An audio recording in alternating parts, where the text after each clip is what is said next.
बोले गोपाल कृष्ण भगवान की जय। पुरुषोत्तम भगवान की जय। अधिक मास पुरुषोत्तम मास में आज हम 17वें दिन में 17वें अध्याय की कथा को श्रवण करेंगे।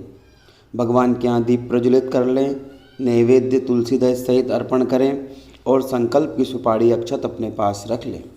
बोले गोपाल कृष्ण भगवान की जय। श्री भगवान नारायण नारद जी से सूत जी सोनकादिक ऋषियों से कहते हैं, भगवान विष्णु से पुरुषोत्तम मास के महात्म्य को सुनकर लक्ष्मी जी कहती हैं, हे प्रभो, जिन नर नारियों में उपवास करने की सामर्थ्य न हो उनको कौन सा कर्म करना चाहिए जिससे पुण्य की प्राप्ति हो सके। भगवान विष्णु लक्ष्मी जी के प्रश्न को सुनकर कहते हैं, हे लक्ष्मी, तुमने बहुत अच्छा प्रश्न किया है। जन समुदाय की भलाई के लिए जो प्रश्न किया है उसका मैं उत्तर बताता हूँ।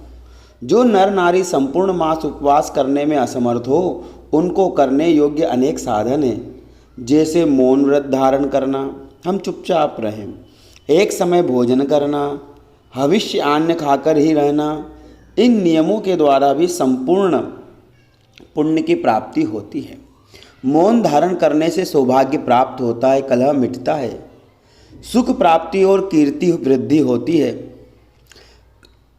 सांसारिक क्रांति और आयु की वृद्धि, शारीरिक कांति बढ़ती है, अर्थात चेहरे पे तेज बढ़ता है, आयु की वृद्धि होती है।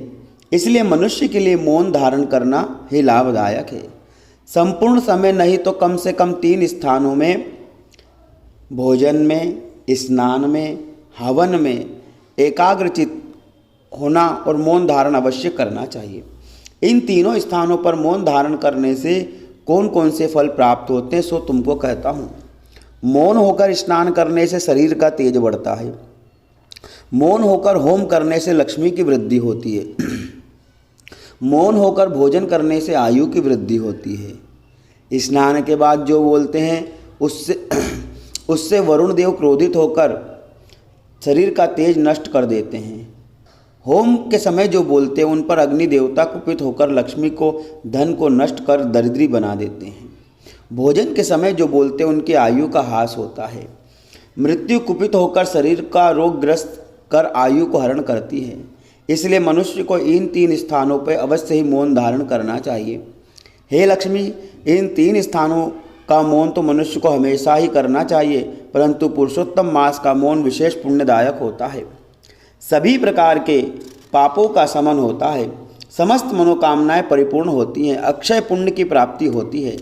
इसी पुण्य के प्रभाव से देवर्षि नारद अत्यंत नीच और दासी पुत्र थे, परंतु उन्होंने पुरुषोत्तम मास में मौन धारण पुण्य के प्रभाव से सत्संगति प्राप्त कर सत्पुरुषों की कृपा से ब्रह्म तत्व को प्राप्त किया और कुरुक्षेत्र में तपस्या उपवास के प्रभाव से ज्ञानी और ब्रह्मपुत्र की उपाधि प्राप्त कर समस्त ऋषियों में श्रेष्ठता प्राप्त की।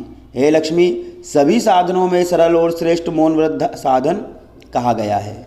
अनेक तीर्थों की यात्रा, समस्त मासों के धार्मिक कृत्य, ये सब पुरुषोत्तम मास में मौन धारण कर्म के सामने तुच्छ हैं। इस पुण्य कृत्य की प्रशंसा ब्रह्मा, महादेव आदि अनेक देवता ने की है।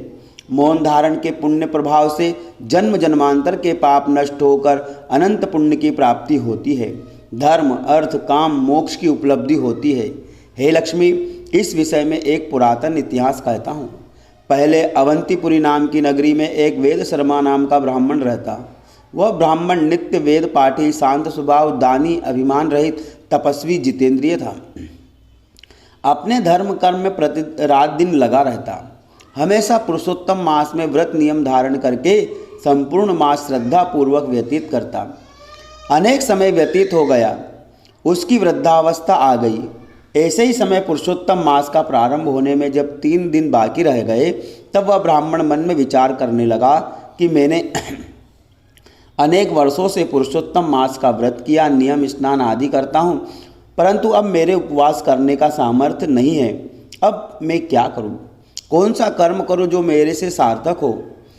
कुछ समझ में नहीं आता। इस प्रकार वह ब्राह्मण दिन भर विचार मग्न रहा और रात्रि में भी यही सोचता हुआ सो गया।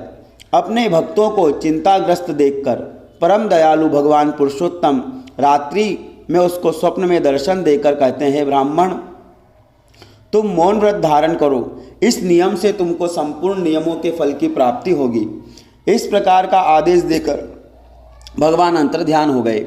भगवान के अंतर्ध्यान होते ब्राह्मण जागृत हो गया और आश्चर्यचकित हो मन में सोचने लगा, यह दीन दयालु भगवान की कृपा ही थी। मुझ पामर की असमर्थ और चिंताग्रस्त स्थिति देखकर स्वयं मार्गदर्शन करने से के निमित्त मुझे आदेश देने आए। यह सोचते ही उसके नेत्रों से आंसुओं की धारा बहने लगी और श्रद्धापूर्वक भगवान का स्मरण करते हुए यह कहता है, हे सारंगधर, हे दीन दयालु, मेरे ऊपर कृपा कर मेरे उद्धार के लिए आपने इतना कष्ट किया, आपको इस उपकार को मैं कैसे चुकाऊंगा। इस प्रकार प्रेम में निमग्न होकर बारंबार भगवान को दंडवत नमस्कार करने लगा। इस प्रकार प्रेम में निमग्न होकर ब्राह्मण ने रात्रि व्यतीत की। प्रातःकाल उठकर हर्षित हो नित्य कर्म में लग गया। जिस दिन से पुरुषोत्तम मास प्रारंभ हुआ उस दिन प्रातः स्नान कर नित्य कर्मों से निवृत्त होकर भगवान पुरुषोत्तम की पूजा कर मौन व्रत धारण करने का संकल्प करके संपूर्ण मास मौन धारण करते हुए भोजन करने का नियम चलाता रहा।